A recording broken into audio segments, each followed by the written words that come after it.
Hello, welcome back to my channel. I am Monae and you are watching Life is Monae. I've already done my mid-year freak out, so you guys have gotten to see a lot of the books that I've been enjoying mid-year, but I wanted to do a video dedicated to the authors that I've been loving. And since it's officially July, it's the middle of the year, I wanted to get this video up before it gets pushed too far back and I just never make my way around to it. So here is some of my favorite authors mid-year 2020 that I have been loving.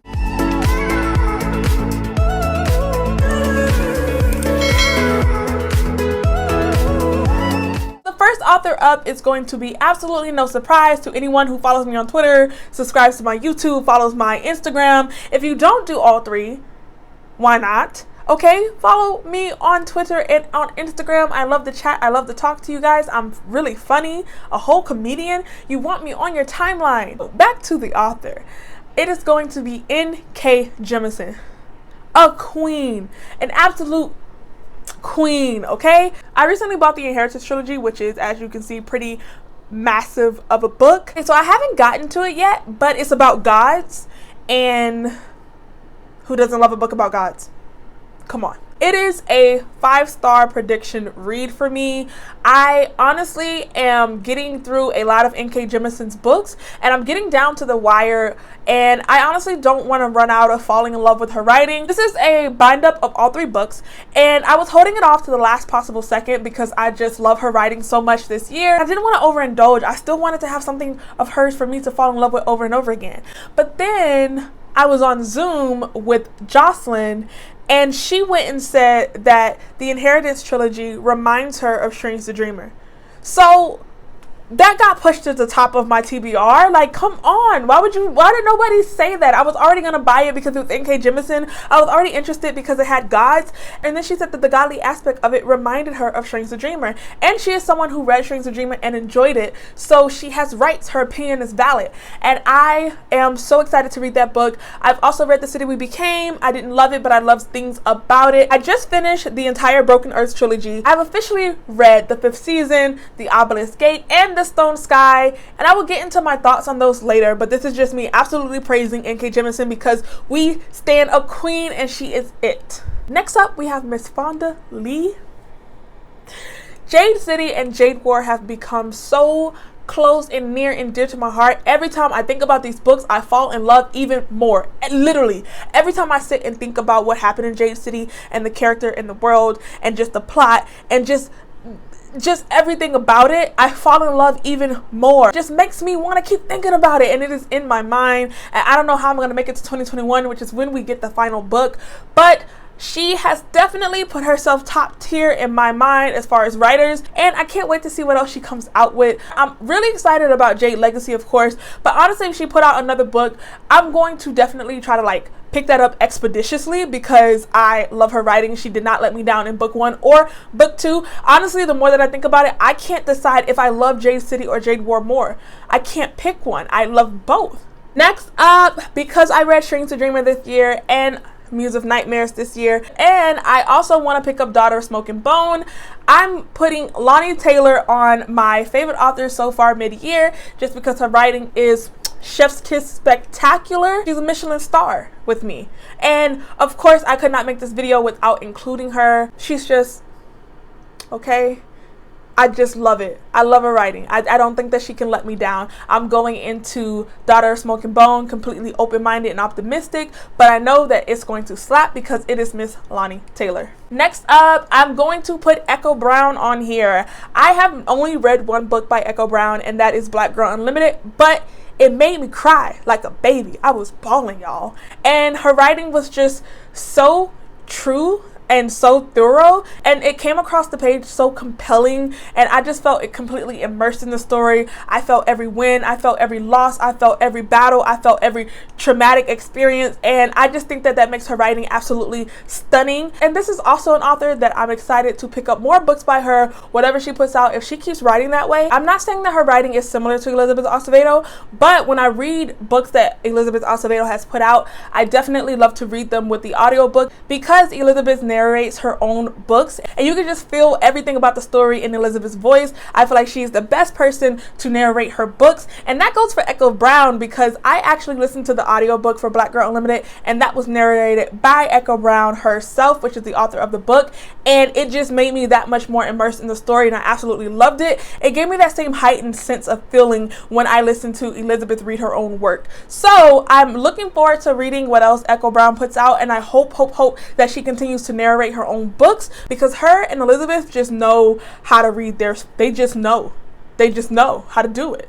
So next up on this list, I have Miss Leigh Bardugo. I read Six of Crows, Cricket Kingdom, and Ninth House this year, and all of them were 4.5 stars or above. Six of Crows and Cricket Kingdom was another series that I really couldn't pick my favorite. If I had to choose, I'm going with Cricket Kingdom, but Six of Crows is really like they're neck and neck. I really enjoyed both books, and I went into Ninth House after reading Six of Crows, and I seen the growth in her work. It is a young adult fantasy. It's completely different. Her writing I loved in all 3 books, but I could feel the difference and tell the difference between Ninth House and the Six of Crows. It wasn't like reading the same story told the same way by the same author. Normally when a writer switches up her writing style, I normally have a preference where I like the way they wrote a particular book or series better, but the writing, although it felt different, I knew that it was both coming from Leigh Bardugo, and they were both top tier in my mind, and I can't pick a favorite between Ninth House and Six of Crows. They're neck and neck for me. I loved all the books. She made it just in the nick of time, because I'm currently reading Priory. It's going to be Samantha Shannon. From the moment I opened this book, page 1, sis, page 1, I was hooked. I'm currently buddy reading Priory, and by the time you guys see this video, we may or may not be done with it. Probably won't be done with it because it's a big book, but her writing is just so good, and I'm only 200 pages into this book, and already I have my eye on the Bone Season, which is the other series that she has out, because her writing is spectacular. And the way that she wrote Priory is just so well written, so fantastical. The character development is spot on, the world development is spot on, the plot, it comes together. What I love about reading Priory so far is that she takes her time building up her characters and her plot, but she knows when to shake stuff up right before it gets boring. When you're reading a 900-page book, you kind of expect that you're gonna have some down parts and some boring parts, but literally since the beginning, she snaps you into focus, and then she takes you for a ride, and then she takes a quick left, and then you're cruising, and then a quick right, and she just keeps me on my toes, and I've really been enjoying Priory. Everybody that I'm buddy reading Priory with, they also love it, so I think we just became Samantha Shannon stans, and so we might just be a fangirl group at this point. I feel like I'm gonna make my way through her whole catalog the same way that I did N.K. Jemisin, because I'm just so attached to her writing. Next up, I have River Solomon, who wrote The Deep. I recently read The Deep, and it captivated me.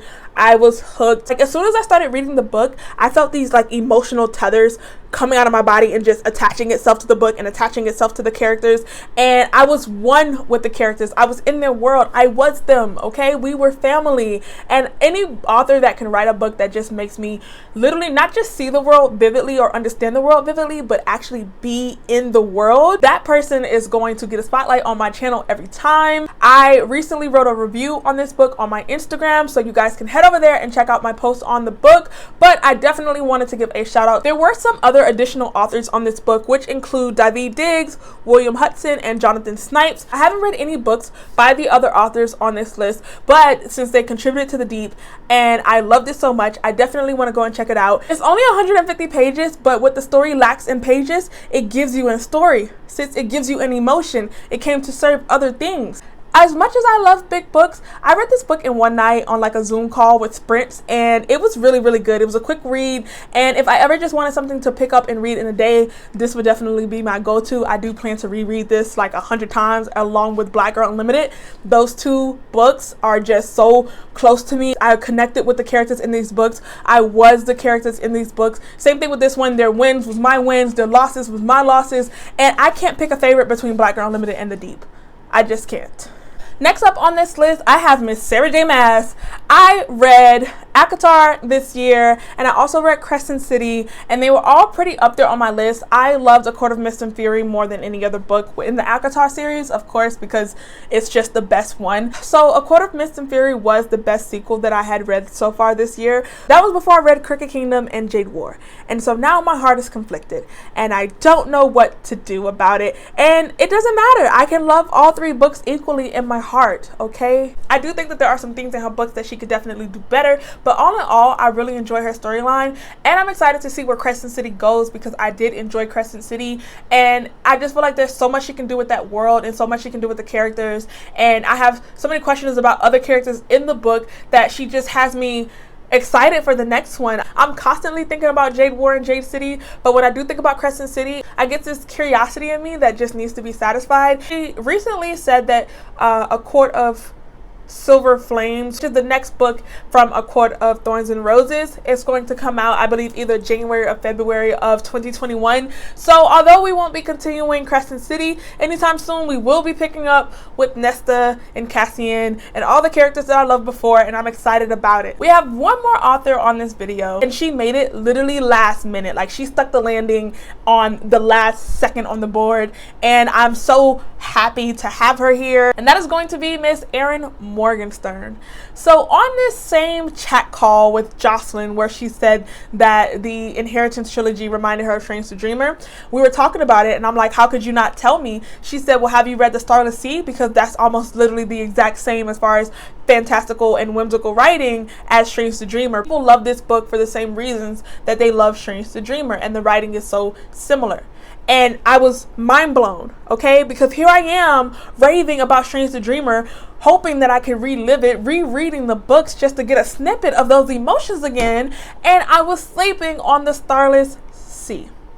So I ordered The Starless Sea expeditiously, and I still couldn't wait for me to actually get the book, so I got it on audio just to see, you know what I'm saying, like, is my excitement worth it? Like, does she have rights? And I got to chapter 3 in The Starless Sea, and I restarted the whole audiobook. I went back to the beginning because I just didn't want to miss a second of it. It is so amazing, and I'm loving it so far, and I don't know what else she's written, but if she keeps writing like this, she's gonna give Miss Laini Taylor a run for her money. Like, I was like, Laini Taylor is it. Like, she's up here. Like, who's going to write a book like Strange the Dreamer? And then here we have The Starless Sea. And again, my heart is torn because I don't know which direction to go into.